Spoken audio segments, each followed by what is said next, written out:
AC buses भी हैं, लेकिन बसेस में सीट की कोई गारंटी नहीं है।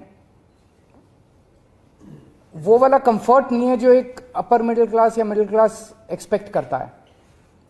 उसको देने के लिए एक स्कीम के ऊपर हम पिछले 4-5 साल से काम कर रहे हैं। प्रीमियम बसेस हम लाने की कोशिश कर रहे थे दिल्ली में। ये अपनी तरह का पहला एक्सपेरिमेंट है पूरे देश के अंदर। इस तरह की प्रीमियम बसेस पूरे देश में कहीं एक स्कीम के तहत कहीं नहीं चलाई गई हैं। इसको एक स्कीम बनाई है हमने, Delhi motor vehicles licensing of aggregate premium buses scheme, aggregator. तो प्रीमियम बसेस के एग्रीगेटर स्कीम हम लेके आ रहे हैं। ये प्रीमियम बसेस जो हैं ये कंफर्टेबल होंगी, 2x2 की बसेस होंगी, एयर कंडीशनड होंगी।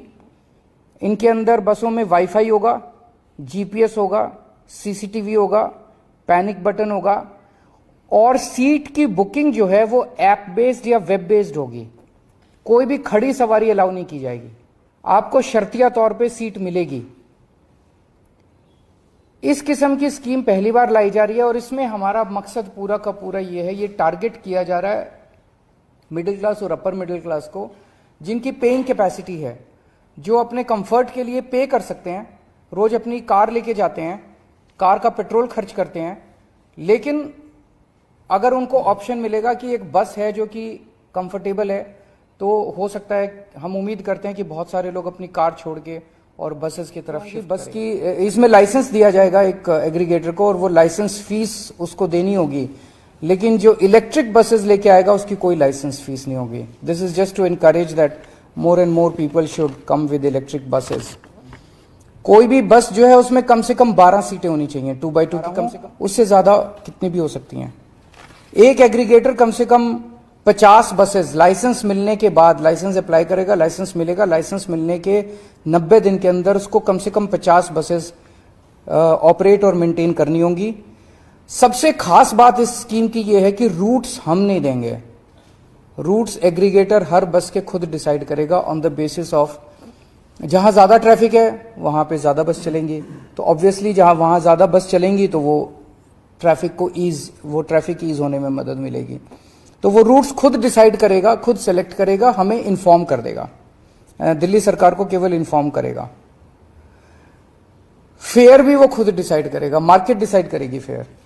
हमारी एक ही शर्त है कि डीटीसी का जो फेयर है उससे ज्यादा होना चाहिए।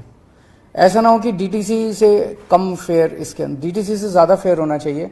बाकी उसका जो भी है, जो मार्केट फेयर देने के लिए तैयार है वो फेयर चार्ज कर सकता है। जैसे मैंने कहा, केवल मोबाइल से या वेब बेस्ड बुकिंग होगी, ऐप बेस्ड या वेब बेस्ड बुकिंग होगी, सीट्स आपको शर्तियां मिलेगी और सारी पेमेंट्स डिजिटली करनी होंगी। ये सारी बसेस, इनका एक लोगो और एक यूनिफॉर्म कलर कोड वगैरह हम कर रहे हैं, और बस के अंदर एग्रीगेटर जो है वो अपना एडवर्टाइज कर सकता है और उस एडवर्टाइजमेंट से बस के अंदर वो रेवेन्यू कलेक्ट कर सकता है। इस स्कीम को आज हम एलजी साहब के पास भेज रहे हैं। जैसा आप लोग जानते हैं, दिल्ली की जो एडमिनिस्ट्रेटिव व्यवस्था है, एलजी साहब को ये तय करना है कि वो इस स्कीम को राष्ट्रपति को रेफर करेंगे या दिल्ली सरकार को आगे बढ़ने की इजाजत देंगे। दिल्ली सरकार ने अपनी स्कीम फाइनल कर दी है, अब ये राष्ट्रपति इनके पास जाएगी, एलजी साहब के पास। एलजी साहब या तो इसको राष्ट्रपति को, अगर असहमत है तो राष्ट्रपति को रेफर करेंगे, पर मुझे उम्मीद है कि पब्लिक वेलफेयर की स्कीम है वो क्यों करेंगे। दूसरा, एलजी साहब से आने के बाद इस स्कीम को हम पब्लिक फीडबैक के लिए हम इसको 1 महीने के लिए वेबसाइट पे डालेंगे, ताकि जनता जो भी फीडबैक देना चाहे जनता फीडबैक दे, और जनता के फीडबैक के आधार पे अगर कुछ माइनर चेंजेस इसके अंदर करने हुए तो चेंजेस करके इसको जल्द से जल्द लागू किया जाएगा। मैं समझता हूं कि ये दिल्ली नहीं, पूरे देश के ट्रांसपोर्ट सेक्टर के लिए एक मील का पत्थर साबित होगा। अगर कोई क्वेश्चंस आपके हैं तो